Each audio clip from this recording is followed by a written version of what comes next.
Nos preparamos para zarpar en esta nave, a 4 metros sobre el nivel del mar. Viajamos sobre la espuma y nuestro puerto son ustedes, los y las escuchas. Una hora de encuentro con las voces que nos convocan, los libros más inquietantes y los caminos que se abren con nueva información sobre el mundo de las letras. Bienvenidos y bienvenidas, navegantes, a 4 metros sobre el nivel del mar.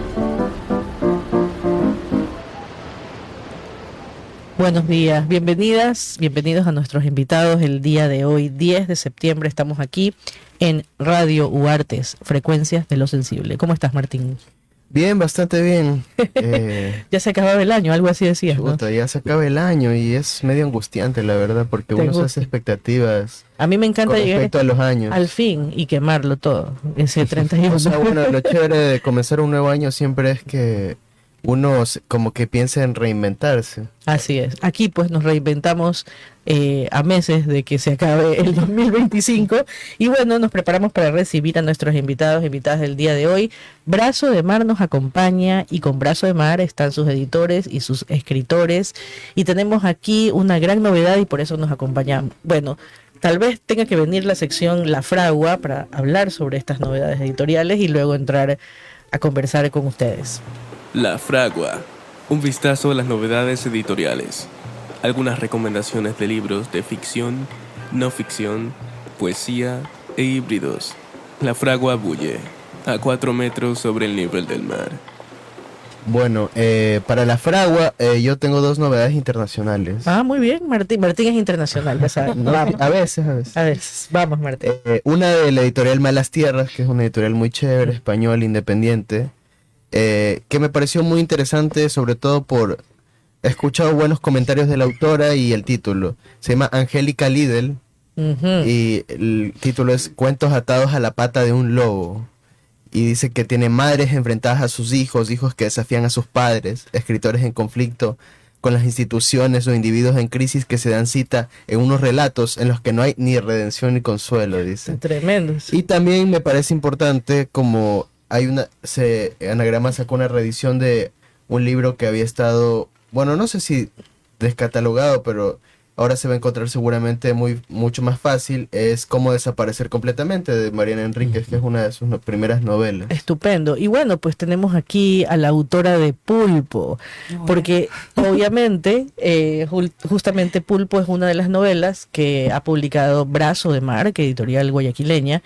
Pronto vamos a conversar con sus escritores y con sus editores, ¿no? Pero tenemos Pulpo y otras novelas además, ya hablaremos de ellas. Y bueno, nos vamos a nuestra siguiente sección que es Cadáver Exquisito. Tenemos algunas novedades. Cadáver Exquisito, misceláneas que nos ofrecen oportunidades atractivas. ¿Quieres participar en un concurso? ¿Sabes cuáles son esos eventos literarios a los que te gustaría asistir? A 4 metros sobre el nivel del mar te muestra el camino. Bueno, es imposible no nombrar el Festival de Cine Documental que está ocurriendo acá en Guayaquil desde este fin de semana que pasó y pues que Manzana 14 aquí en la Universidad de las Artes es sede también y también el MAC. Y hoy justamente, 10 de septiembre a las 3:30, es la función de Nunca subí el Provincia de Ignacio Agüero de Chile, un filme del 2019. Son 92 minutos que nos van a tener pegados a la pantalla y por supuesto aquí en el cine de Manzana 14 queda en el 3er piso. La función es gratuita, pero además en el MAC Cine a partir de las 5:30, 5 de la tarde, hay otra muestra también del cine documental.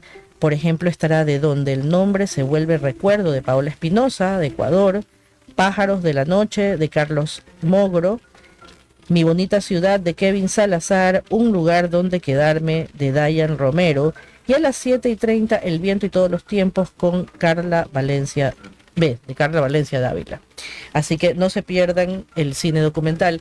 Además también, justo Martín, que hablábamos sobre el encuentro de literatura de Cuenca, y había alguna novedad porque todavía está abierta la convocatoria al primer concurso nacional de ensayo literario Antonio Lloret Bastidas y el 10º concurso nacional universitario Efraín Jara Hidrobo, modalidad relato.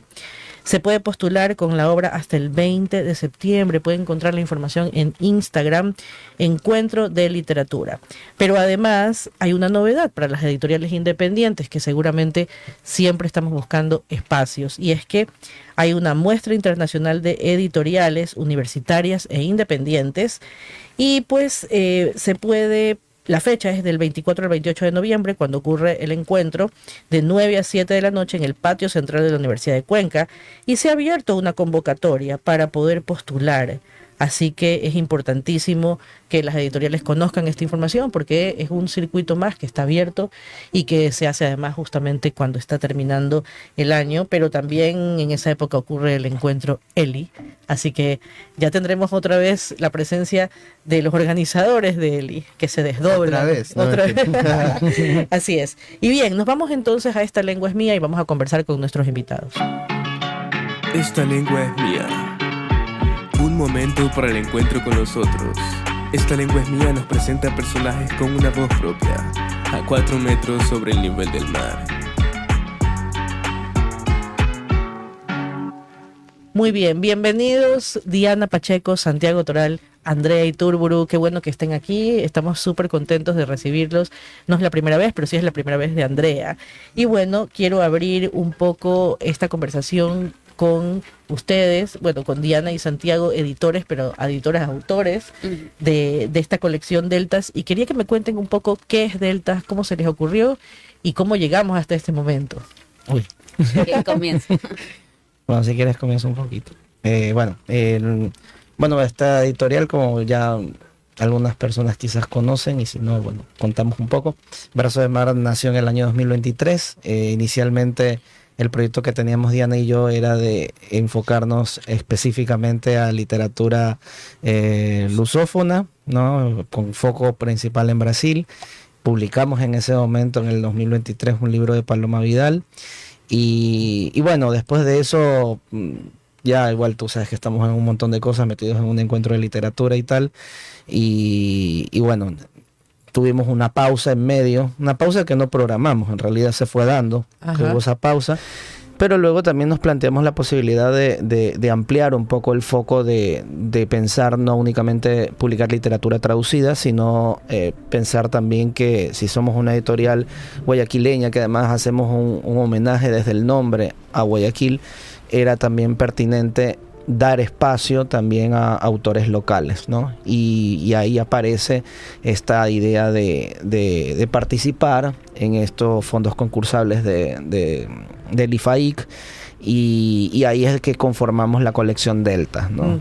Sí, justamente. Diana, cuéntanos desde que nace la editorial hasta acá, ¿cómo ves tú este proceso que tuvo la editorial, ¿no? Dentro de este difícil espacio que es el de las editoriales independientes acá en el Ecuador y desde Guayaquil?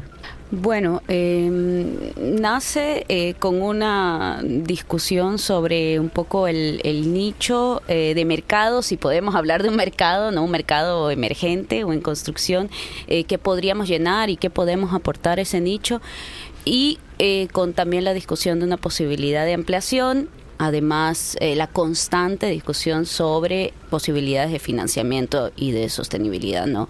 Creo que tenemos un montón de proyectos en espera. Es decir, parte de la gestión editorial es lanzar ideas para proyectos e intentar que no se olviden esas ideas, porque no siempre es posible gestionarlas. Así es. Que perduren en el tiempo. Que perduren en el tiempo, que se conserven, buscar formas de gestionarlo. Creo que eso es una complejidad. Nosotros, el primer proyecto fue autofinanciado, un poco con una inversión personal de nosotros. El segundo ya pensamos en otras estrategias, pero creo que otro reto es diversificar y encontrar aún nuevas estrategias más internacionales o colaborativas. Entonces, un poco constantemente cómo funcionamos como editorial, constantemente conversamos y lanzamos posibles ideas y las ponemos en una especie de banco de ideas y esperamos un poco ver cómo esas ideas se pueden consolidar, en este caso con la obtención del fondo del IFAIC. Y si en ese momento es bueno que tenemos un cronograma concreto hacia dónde llegar, una estrategia de difusión, pero sabemos que no nos podemos quedar con solo ese proceso. Así es. pero definitivamente creo que justamente tener ese financiamiento permite algunas cosas que serían imposibles, ¿no? El tema de producción editorial, paratextual, informativa sería imposible, es decir, Total. las piezas gráficas no podrían ser las mismas, Claro. por ejemplo, y eso, bueno, es que creo que en el momento en que se empieza, digamos, a trabajar en ese sentido, te das cuenta los costos que no solamente tienen que ver, siempre se habla de qué caro que es el papel, no tienen que ver solamente con el papel caro, cada proceso es absolutamente caro porque implica el trabajo de otras personas acompañando ese proceso más allá de los editores literarios de la editorial, ¿no? Y bueno, pues efectivamente creo que muchas editoriales han sacado adelante sus proyectos este año a propósito de esos fondos del IFAIC. Lo que sí hay que decir es que qué feo logo que tiene el IFAIC. Ojalá que alguien nos escuchara. Pero no solamente feo el logo. Bueno, eso podría ser, bueno, ya. Pero que el logo tenga que ir en la contratapa del libro. Sí, Por de favor, un tamaño también. De un tamaño como que parece que estamos, bueno, si yo sí estoy un poco ciega y así todo me salta. Te escandaliza. Me escandaliza, no, pero claro, el logo colocado ahí, como yo conversaba con un funcionario del IFAIC, y es como decir, este libro es nuestro. No, el libro no es suyo. Y el libro se hizo con unos fondos a los que tuvimos acceso, hubo un concurso con jurados y ganaron unos fondos, ¿no? Entonces el logo bien puede ir dentro, pero no dañar los diseños, ¿no? Horrible, ¿no? Eso se ve feo, ¿no? Pero bueno, es un pequeño impasse, ¿no? Yo creo que más adelante dicen que van a corregir, porque antes ya estábamos en otro camino, o sea, ya estaba dentro el logo, ahora volvió a salir. IFSI estaba dentro, ahora IFAIC sale otra vez, entonces eso, ¿no? Pero, y es importante, y por eso tal vez hay confusiones, y hay gente que dice que el Estado, yo justamente leí el artículo de un profesor, de Leonardo Valencia, entonces él decía, el Estado no puede hacer libros, el Estado no hace libros. Entonces yo decía, ¿dónde está esta? Claro, puede ser que haya esta confusión. Entonces, tú ves los logos institucionales pegados en los libros, parecería que el editor es el Estado, ¿no? Bueno, entre otras cosas, otras confusiones. Deberíamos hacer un programa de confusiones, malos entendidos, en fin. Pero bueno, en todo caso me gustaría conversar también con Andrea Iturburu, que está acá. Andrea es publicista. Andrea tiene una maestría de escritura creativa que hizo en Barcelona. Y yo conocí a Andrea justamente en un hermoso espacio que era el taller de escritura que tenía el establo de la Universidad de Casa Grande. Entonces, me encantó ese trabajo también que Andrea estaba haciendo. Quiero que nos cuentes sobre Pulpo, que es tu primera novela, Pulpo. Sí, es mi primera novela. Muy bien, bienvenida, Andrea. Bueno, hola. Pulpo nace básicamente una experiencia personal dentro de, pues como soy publicista, es básicamente un ambiente bastante competitivo y creo que no se había explorado, o sea, al menos yo no había leído en ese entonces, hasta la fecha, como algo dentro del mundo publicitario, sobre todo también dentro de Guayaquil. Entonces nace un poco de una experiencia personal ahí un poco extraña, y lo que sí quería plasmar un poco en la novela era como esa asfixia que se siente en ese ambiente muy competitivo y cómo la protagonista termina pues explotando. O sea, era básicamente como digamos que la emoción que quería poner en el libro. En el libro, sí. Muy bien. Y bueno, esta que antes tú tenías ya tu experiencia con Galillazo. Con Galillazo, sí, que ajá. fue tu primer libro, bueno, el libro que nosotros habíamos visto, y quería que me contaras un poco cómo ha sido tu crecimiento como escritora, porque bueno, este era un libro de cuentos y ahora tienes ya una novela. Uh-huh. O sea, yo toda la vida quise escribir, pero siempre estuve como la protagonista de Pulpo un poco, como relegada a otras cosas.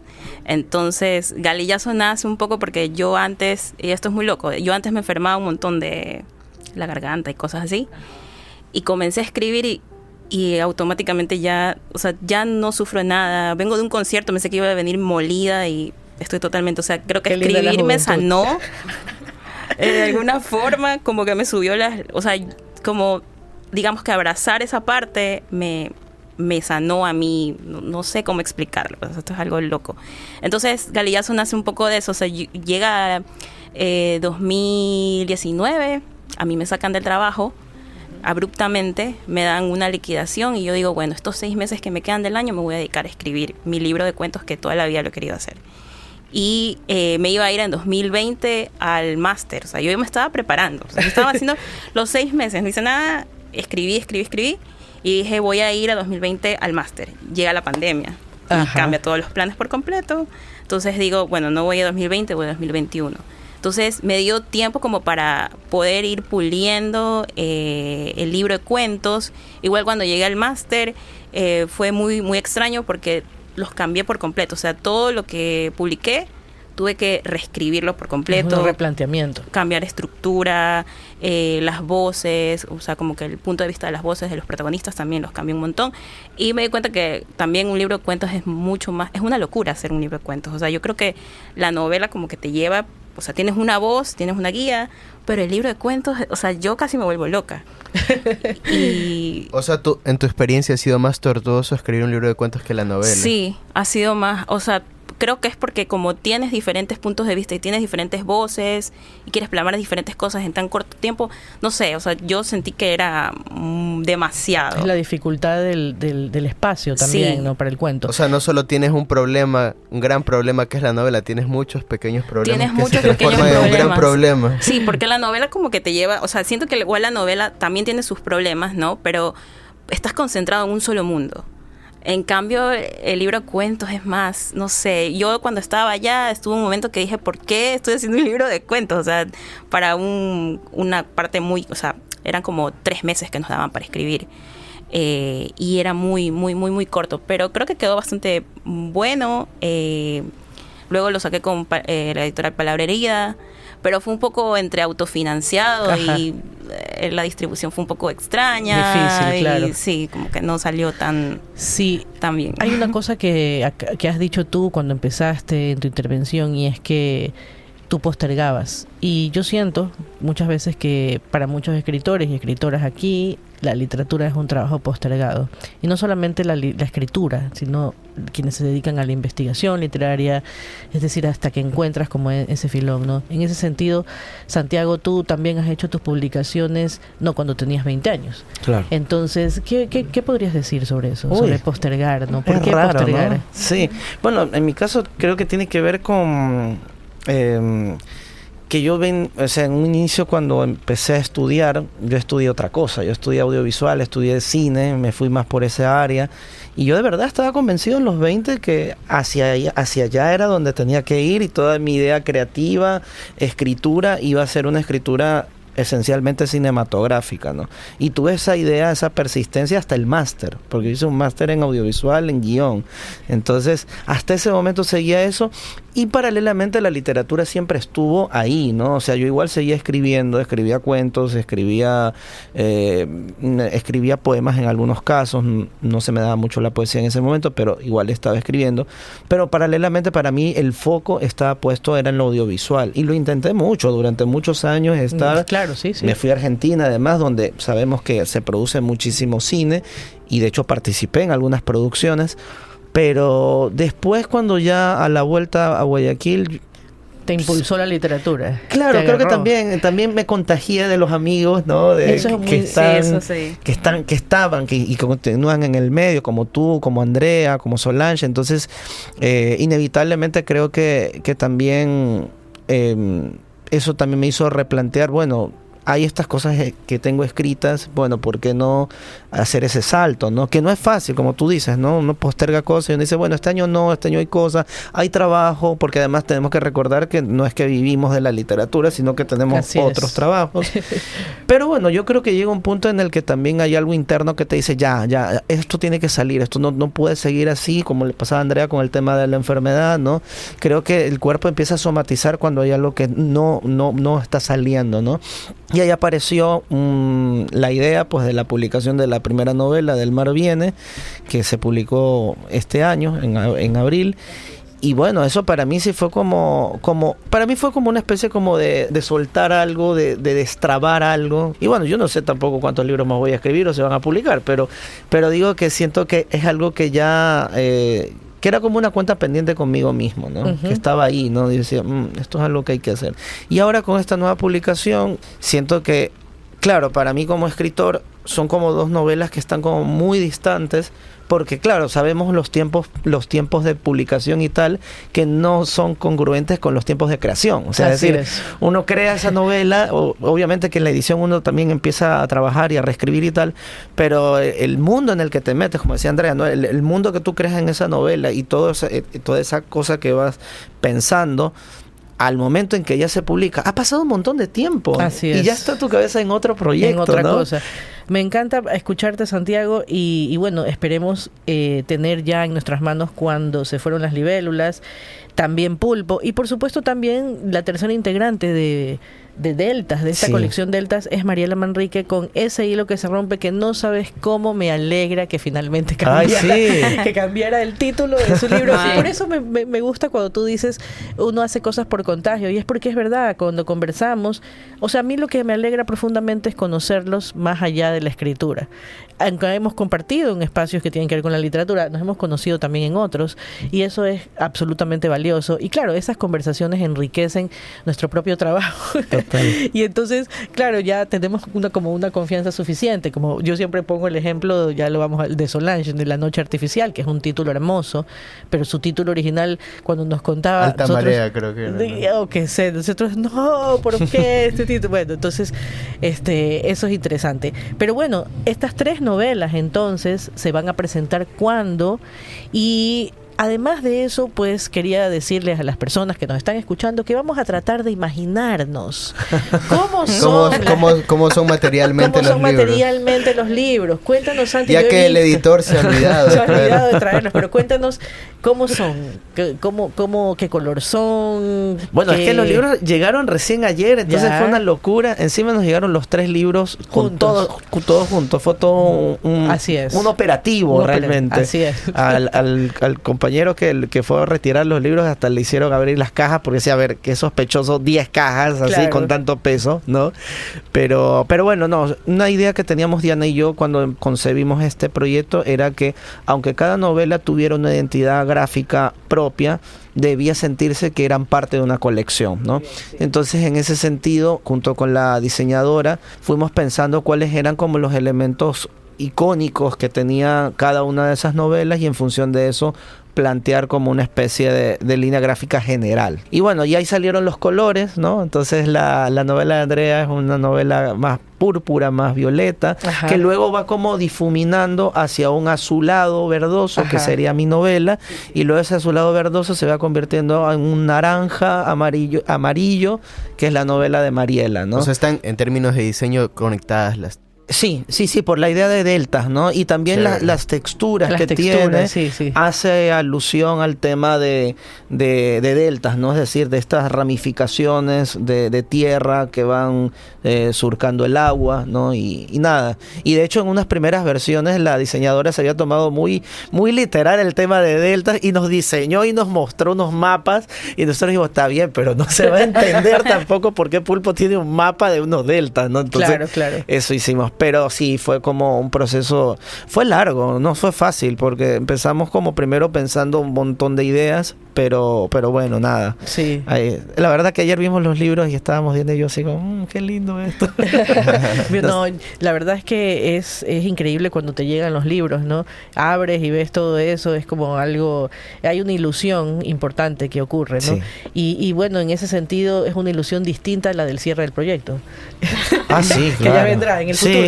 Sí. Pero bueno, yo quería también conversar con Andrea sobre un tema. Yo estaba viendo tus redes sociales. Ajá. Entonces a mí me encanta cuando tú dices, creo que tengo el síndrome del impostor. Entonces me gustaría que elabores algo a propósito de eso. Ya, bueno, yo creo que es porque yo no vengo de un mundo 100% literario. O Qué sea, bueno, para Andrea, mí, qué bueno. No entonces, sabes. sí. Es un oxigenación. Sí, o sea, como yo nunca he venido de un mundo como 100% literario, y a veces como me causan unas inseguridades, pero yo porque en general siempre he sido así, como muy ansiosa, entonces muy para que quede lo mejor posible. Pero fue un momento en que cuando ya uno está escribiendo, como que llega un momento que, mire, dice, si a mí me gusta, creo que está bien.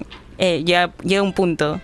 O sea, siento que es por eso. Pero, por ejemplo, a mí me gustan un montón los autores que por eso son como a veces autodidactas, como Ray Bradbury, me parece espectacular. Increíble. Sí. Y pues él siempre recalca, o sea, y él tiene como un libro también bueno, de su proceso de escritura, donde él dice, yo nunca he estudiado, yo terminé la secundaria y me metí a la biblioteca, y esa fue mi educación. Sí, claro. Entonces, como que siempre, como que voy a esos también, busco esos autores. Sí, y yo digo también, porque sabes que una cosa es que haber estudiado literatura y otra cosa pertenecer al mundo literario. Ajá, Son dos sí. cosas distintas.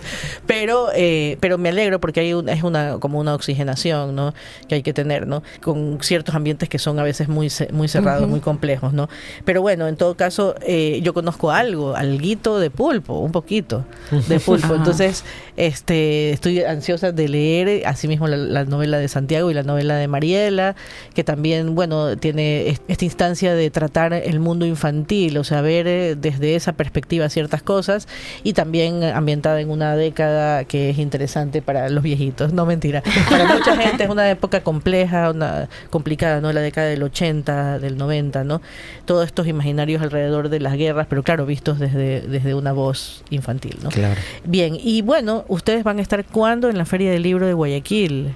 Entonces, si quieres El comentar. 18, sí, Inviten, el pues. 18 de septiembre, próximo jueves a las 5 de la tarde en la sala Medardo Ángel Silva, lanzamos la colección Deltas y prometemos llevar los libros, no serán. Por supuesto. No se los tienen que imaginar. Y también cuéntenos cómo se pueden comprar por separado, Sí. o Va a haber precio especial si se Ya, llevan los pues, tres. Santi, pero Un dinos ese combo. precio para de una vez tener nuestro presupuesto, porque Ajá. No sé cuánto vamos a hacer. Todavía estamos llegando a acuerdos sobre ese Sí, precio especial. es que ahora con este tema del fondo hay que tener punto de equilibrio, hay que tener todo un plan Claro de que marketing sí. armado, así que todavía Así. estamos viendo, pero sí, va a haber un precio especial y estamos pensando un regalito también a las personas que se lleven los 3 libros. primero yo me Sí. llevo, por supuesto. Sí, a mí me encanta, como yo siempre digo, me gusta comprar los libros de mis amigos, siempre. Porque creo que es como el gesto más adecuado para quienes estarán trabajando en la literatura, ¿no? Pero bueno, también me gusta que me regalen libros. ¿Sabes? A mí no me regalan tantos libros, porque la gente tiene esta idea de que tengo libros, entonces ¿Ah, sí? ¿para qué me van a regalar? Y a mí me encanta cuando me regalan el libro, y uy, qué increíble. Y me dicen, uy, yo pensé que ya tienes el libro. No, les digo, no tengo. Me gusta que me regales. Pero bueno, en todo caso, Delta se viene con toda la fuerza de su nombre, y los felicito realmente porque sacar adelante un proyecto editorial y luego la editorial como tal también es algo bien complicado. En ese sentido, Diana Pacheco, que es un equilibrio, es la templanza, Diana Pacheco, me encanta, Diana, también la vinculación que tienen ustedes con sus estudiantes, ¿no? Porque tienen estudiantes también en la universidad que están también siguiendo estos pasos, estos caminos, ¿no? Entonces, ¿cómo ven ustedes esta reacción de los estudiantes al ver el trabajo que hacen ustedes en su editorial? Yo creo que por un lado nosotros cuando vemos a un estudiante que tiene curiosidad, que está en perpetua investigación, de alguna manera intentamos integrarlo también en los proyectos y reconocer lo que puede aportarle al proyecto. Y creo que ellos, de hecho, aunque no tengan tiempo disponible, se embarcan a los procesos porque ven que los están tratando como profesionales, obviamente estudiantes de cierto nivel, ¿no? En este proyecto hay estudiantes de últimos años de carreras de literatura, de diseño gráfico, que se han involucrado de alguna manera con la corrección ortotipográfica. Esto implica también un proceso de acompañamiento pedagógico y un reconocimiento dentro del presupuesto. No es un trabajo gratuito, pero sabemos que es un trabajo que va a tener también unas instancias de revisión, de conversación parecidas a las de una clase, pero también confiar en que los estudiantes que han alcanzado, que tienen una búsqueda, pueden participar ya y involucrarse con los procesos profesionales. Increíble, Sí. sí, eso es algo muy importante, o sea, siempre intentar vincular a personas que tienen el interés, ¿no? Que eso es algo increíble, cuando te topa gente que tiene tus intereses y que además observas como un potencial, ¿no? Y tú dices, ¿a dónde va a llegar? ¿No? Increíble. Y bueno, estaba pensando también, después de la Feria del Libro de Guayaquil, que es su primera, digamos que esta sería como la primera parada oficial, ¿cuáles van a ser otras paradas? Cuéntenos por dónde van a estar. Bueno, ¿qué es lo que viene? Bueno, es que, claro, cuando uno tiene un fondo así, uno se emociona. es como un matrimonio, ¿no? Uno se compromete con unas cosas, ¿no? Entonces, claro. en ese compromiso tenemos también una presentación en Quito, en la Casa Benjamín Carrión. Ahí vamos a estar en el mes de octubre. Muy bien. Y vamos a estar en Cuenca en noviembre. Perfecto. También. Todavía estamos ahí planificando aquí eso, pero... otro evento en noviembre también, el Sí. Encuentro de Literatura Independiente. Ahí O sea vamos que a hacer, dos. vamos a Perfecto. tener también. Y ahí van a estar ustedes también. Sí, como claro. líderes. Sí, pues les deseo que les vaya estupendo. Sé que va a ocurrir así y que tengan esa emoción por el proyecto que están haciendo, también es algo como muy importante. Y bueno, después se verá qué pasa. Lo más importante es disfrutar de ese momento. En el momento de la escritura es uno y luego vienen estos otros. Yo también soy súper tímida, Andrea, aunque no lo creas, pero... Temida. También, Temida. eso sí, eso Tímida y temida. eso sí ese me encanta. Pero en cambio, sí, pues yo no disfruto mucho de estos momentos. Yo me quiero esconder nada más. Pero como tengo dos compañeras que van a estar aquí al frente. Pero ¿qué parte es la que te da así como temor y eso? Que la parte de no me produce temor. Me da simplemente es como cuando ya está hecho todo, ya pienso que ya para qué voy a ir, para qué vamos a hablar, para qué, si ya está ahí el libro. Entonces, que no es necesario. Claro. Y entonces cuando haces trabajos con otras personas que todavía tienen como un gran entusiasmo,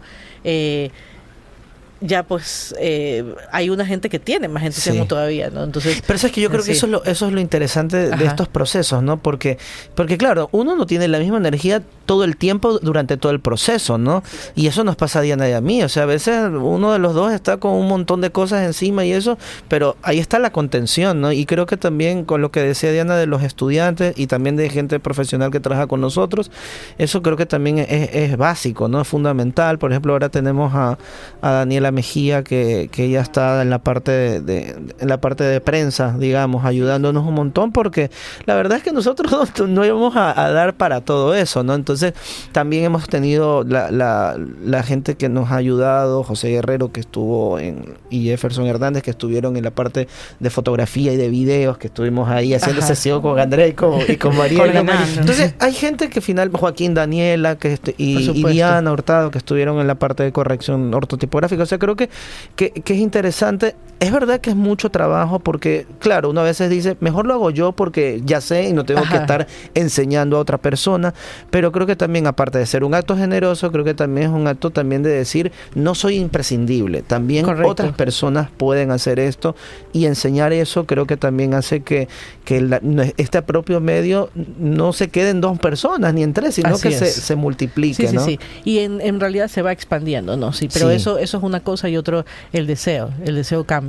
Claro. No siempre es el mismo. Sí, y sí. entonces, particularmente, yo ya no tengo intereses en muchas cosas que antes sí tenía. No, es que antes sí los tenía. Claro. No, entonces ya no. Pero me gusta que esté haciendo esto con Pero 2 tú igual personas. estás haciendo libros todo el tiempo. O sea, que Claro. tú dices Es que eso. no, Parece que no, la pero presentación. Estoy hablando de los que son de mis libros. No estoy Ah, hablando de ok, hacer ok, los ok. libros de otros sí me entusiasma. Sí, es mucho. verdad. Lo Pero- dijiste en una entrevista Claro. en Eli. Sí, lo que no me entusiasma mucho es hacer los propios. Así que vamos a ver qué pasa luego, ¿no? Todo va cambiando, es Sí. decir, todo va cambiando. Pero bueno, estamos aquí por Deltas y por Brazo de Mar, así que los felicitamos por esto. Y vamos a ir entonces a nuestra siguiente sección en donde ustedes nos van a recomendar libros con El sueño de Cassandra, que es para un libro clásico, contemporáneo, lo que fuere. El sueño de Cassandra, una mirada a los clásicos de culto, a 4 metros sobre el nivel del mar. Muy bien, pues aquí tenemos Diana Pacheco que se va con El sueño de Cassandra. ¿Qué tengo que recomendar ahora? Si tú quieres. Bueno, la tarea que me pusieron era un libro que estoy leyendo, uno que recomiendo y uno clásico. Muy bien. Estoy leyendo En el nombre de la madre de Henry de Luca. Ay, es bellísimo, es Sí, italiano. Es un libro que vi primero en teatro, la representación de una obra de teatro, y dije, ¿cuál es el texto que surge y qué imágenes me va a proponer a mí? Entonces estoy leyéndolo, me gustaría leerlo en italiano, estoy leyéndolo en español, pero sí, es como un viaje etéreo por una historia bíblica, pero contada de una manera no bíblica para nada. De hecho, Henry de Luca no es para nada religioso, ¿no? Y lo toma como excusa. Es un gran personaje, Henry de Luca. Además, así es. ¿no? De escalador de montañas, caminador, pensador. ¿Otro? Sí, si quieres. Sí, Diana. Bueno, un clásico, siempre recomiendo, hay un libro que creo que hay muchas versiones, pero en la versión que yo leí, una recolección de varios cuentos de León Tolstoy. Y uno de los cuentos es también considerado una novela corta que se llama La muerte de Iván Ilich. La muerte de Iván Ilich. Es un cuento de alguna manera como arquetípico que transforma, creo, al lector. Es Sí, el que hizo imposible. Tarkovsky también lo adaptó, ¿no? ¿O no fue Tarkovsky? No me acuerdo. No, Me parece no que hay lo una tengo en versión película, cinematográfica. La muerte de Iván Ilich. Creo que sí. No, es O El sueño de Iván. En bueno, puede Tarkovsky, ser que es que- de un niño. La muerte de Iván Ilich. Iván Ilich es un funcionario, burócrata, Mira. que en algún momento muere, y comienza un poco la historia con la imagen de las personas que se sienten aliviadas porque no son ellas las que mueren, ¿no? Un poco lo que produce una muerte, paradoja que sí. produce la muerte. Y después. Y bueno, también quería recomendar un libro contemporáneo que más bien pensé que es como para un público diverso, para jóvenes, y que de alguna manera interpela o nos vincula al Ecuador y nuestras múltiples culturas. Seúl, Sao Paulo, de Gabriel Mamani. Estupendo Y hay un escritor. adelanto de que Gabriel Mamani vendrá. Sí, quizá. Tal Sí, vez. sí, sí, Bien, sí, sí. muy bien. Estupendo. Estupenda persona, es increíble escritor, Gabriel Sí, Mamani. lo Liliano. conocimos. Lo en conocimos, sí. Argentina, Y Andrei Tururu, ¿qué nos A vas a ver. recomendar? Bueno, yo estoy leyendo en este momento Escribir antes, de Sabina Urraca, que es Es muy buena que es Sabina Urraca. como un diario que Ajá. ella realiza en esta residencia, que me parece Estupendo. brutal. O sea, a mí me encanta como ver este lado el punto de vista de los escritores, como el proceso, y tiene como, o sea, ahí tiene remarcadas sus ideas, me parece increíble. Y también recomiendo de Pilar Quintana, este libro de cuentos que ya tiene, que Caperucita se come al lobo, que lo dejé a la mitad porque en algún momento que llegué a un cuento y dije, no más. Ya. Hasta más adelante, porque en serio, o sea, como que ella relata estas perversiones. Bien perversa. Es bien perversa, Sí, sí. Y pues me encanta, no sé, me encantan los como escritores en general que producen estas cosas. Que yo tenga que cerrar el libro para esperar, para digerirlo, me parece espectacular. Y de ahí que, pues, clásico, no sé, Crónicas Marcianas, creo yo. Muy Todo bien. lo que Qué sea lindo libro. todo lo que sea de Ray Bradbury para mí Sí. me parece algo hermoso, y él me gusta que él como que del lado humorístico también como que mete poesía humorística, no sé cómo Sí, sí, sí. explicarlo, pero me parece... A mí me encanta ese cuento que es El sonido de un trueno. Ah, Dios. Me Hay uno encanta. que tiene, que no recuerdo el nombre, pero Sí. es de un recién nacido que quiere matar a los padres. Cuando yo lo leí, no, o sea, no Te recuerdo el nombre. identificaste con Me eso. identifiqué. Es un recién nacido que quiere matar a sus papás. Y me parece, cualquier cosa que haga Ray Bradbury creo que es esencial, también. Esencial. Qué bueno. Bien, bueno, me Buenísimo. alegra que hayan traído todas estas recomendaciones porque me han revivificado la sección del sueño de Cassandra. O sea, con esto Cassandra se despertó, con esto ya está despierta. Y entonces quería ir al final ya de este programa y les quería pedir si pueden leer un poquitito de sus textos.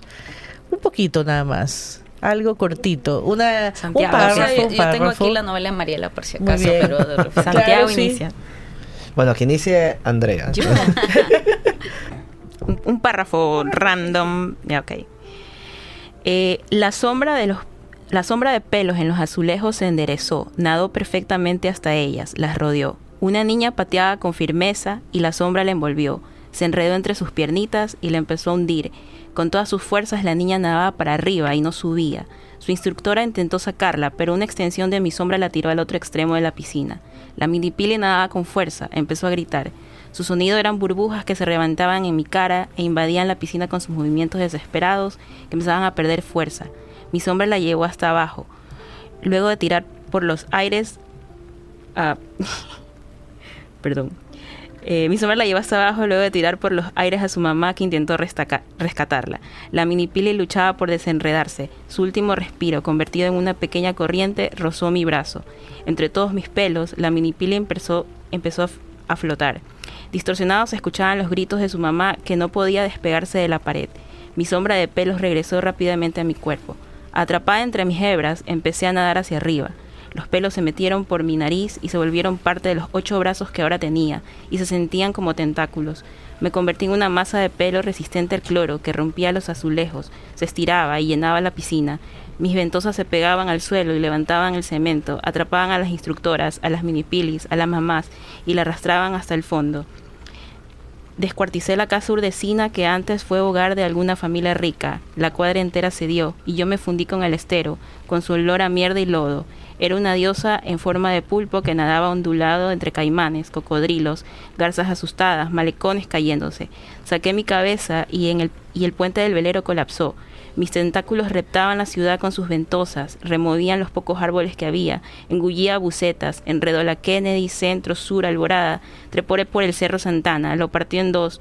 Los huesos de los desaparecidos de aquel 15 de noviembre de 1922 flotaban estremecidos. Iguanas muertas, el relleno sanitario sobre el que se construyó la parte moderna de la ciudad, salía a la superficie entre los gritos de la gente que se aferraba a sus casas. Un Guayaquil desmenuzado. Yo tenía cientos, miles de tentáculos que hundían a las mujeres y envolvían a los hombres hasta que los ojos les saltaban de las caras y les explotaban las vísceras que caían en mi pelo. Mi pelo se nutría de esa sangre y le crecían más tentáculos para repetir el proceso. Mis hebras se unieron al estero, al río que ahora era uno solo. Mis tentáculos llegaron a casa de bicho, rodeaban su sexo, él se retorcía de placer. Cuando estuvo a punto de llegar al clímax, de tirarme su semen descarado, exprimí todos sus huesos y sus vísceras se mezclaron con su pene cercenado que aún goteaba. Reí, me peiné con sus fluidos, con los de otros hombres que agarré por el camino, esos que bajaban la velocidad del carro para asustar colegialas sonándoles un beso volado, los que gritaban en el gimnasio, diseñadores gráficos, heterosexuales que se fijan en las uñas de las mujeres, con el ego inflado. Me deleitaba el crujido de sus huesos, aspiraba el olor que emanaban sus cuerpos al partirse en dos, y como mis ventosas masticaban sus vellos púbicos meados de miedo. Muy bien, Andrea, estupendo. Tengo muchas ganas de leer esa novela. Santi. Ay, qué bonito esto que leyó, o sea, no es bonito, pero digo, qué interesante, ¿no? Sí, está bonito. Porque me acuerdo que, claro, en una de las conversaciones que tenemos en el proceso de edición, esa parte justamente me acuerdo tanto porque, claro, yo le proponía a Andrea, pero Andrea tenía este ritmo así como vertiginoso, Sí. y yo le decía, más de eso, Sí. porque la cercenación. Sí, eso iba a decir, porque ese fragmento, que es un poco más largo, salió a raíz de una recomendación de Santi, y nosotros creo que es como el proceso del editor que tiene que estar, sí o sí, o sea, me parece, o sea, en serio, gracias, porque como que esa presión, o sea, esa como, mira, esto, el otro, y dije, ok, está bien, lo voy a hacer. Y no sé, me encantó como que... ¿Cómo quedó? Pero quedó muy bien. Y muy bien. cómo, La verdad que... como que el texto se puede enriquecer del editor. Sí, qué bueno. La verdad me gustó mucho. No, y también Andrea, creo que eso también es tú que como editora sabes, ¿no? Cuando el autor también es receptivo y acepta, ¿no? Porque sabemos que a veces los autores no quieren aceptar No muchas quieren cosas. aceptar, no. Bueno, yo voy a leer un fragmento, una parte de la novela, que es una parte como, digamos, un poco familiar dentro del personaje principal. Bueno. La abuela Marta tenía terror a las libélulas, o chapuletes como se les llama en el argot costeño. Aunque sabía que ninguna picaba, la abuela perdía el control al encontrarla cerca, cosa que era habitual luego de la época de lluvias. Entre abril y mayo, la casa de mis abuelos paternos se llenaba de libélulas en el jardín. A nadie le molestaba realmente la presencia de esos helicópteros que revoloteaban por el aire. De niño, mi hermana y yo seguíamos el vuelo de ellas, siempre impredecible. Arriba, abajo, atrás, adelante, izquierda, derecha. Parecían suspendidas en el aire al punto de que sus alas se confundían en la transparencia del aire. Estábamos enamorados de su aleteo iridiscente, de su ingravidez. Una vez encontramos una muerta al pie de la ventana de la sala que daba hacia el jardín. Sus alas tornasoladas parecían una delgada lámina de vidrio, una fina capa de hielo que brillaba con el sol apuntando hacia el cadáver. Toqué un ala. Su textura era similar a la piel de esos arrayanes que se descascaran en el tronco. Y mi abuela, desde el pasillo, pegó un grito diciendo que me iba a enfermar, que los insectos tienen microbios. La tía Nora decía que la abuela Marta tenía fobia de cualquier cosa que volara porque de chica le habían atacado unas avispas y se había quedado en cama unos cuantos días hinchada y con fiebre. Como pasa con cualquier fobia, la abuela Marta perdía el control. Si alguna libélula entraba en la casa, daba gritos, le pedía a Rosita, su empleada, que la sacara a escobazos, se cubría la cabeza con los brazos, se encorvaba ligeramente y cerraba los ojos. Se quedaba en un rincón lo más alejada del vuelo geométrico de la libélula, pero a la expectativa de lo que Rosita hiciera. Encerrarse en su cuarto no la calmaría. Ella tenía que ver a la libélula expulsada del territorio familiar, que volara lo que quisiera en el jardín. Ese espacio le estaba permitido, pero jamás dentro de la casa. No soportaba el pequeño zumbido que hacían las libélulas cuando tocaban el techo o accidentalmente la pantalla de una lámpara. Rosita con una escoba direccionaba el camino de la libélula hacia el jardín. Lo hacía con cuidado y sin tocarla, apenas guiándola. Luego, cuando la libélula se internaba entre los árboles de mango o se enrumbaba hacia el estero salado, Rosita le dirigía una mirada a mi abuela. «Ya ve, señora Marta, no hacen nada. Ahora sí me va a dejar cocinar tranquila». Y mi abuela, como niña, regañaba, se desinflaba, soltaba el aire apretado entre los pulmones y regresaba a su cuarto. Gracias, Santi. Lindo, ¿ah? Bueno, vamos a ver qué pasa con esa historia también. Y tenemos también un fragmento del libro de Mariela, ¿verdad? Sí, Ya. podría leerlo. Sí, claro. En Claro que honor sí. a Mariela. Claro. Que nos trabaja acá, nos escucha Mariela. Sonaba el timbre de fin de clase y salíamos corriendo al bus apestoso de fierro amarillo. Don Armando nos apuraba para subir. Se agarraba con su único brazo al tubo de la escalera metálica.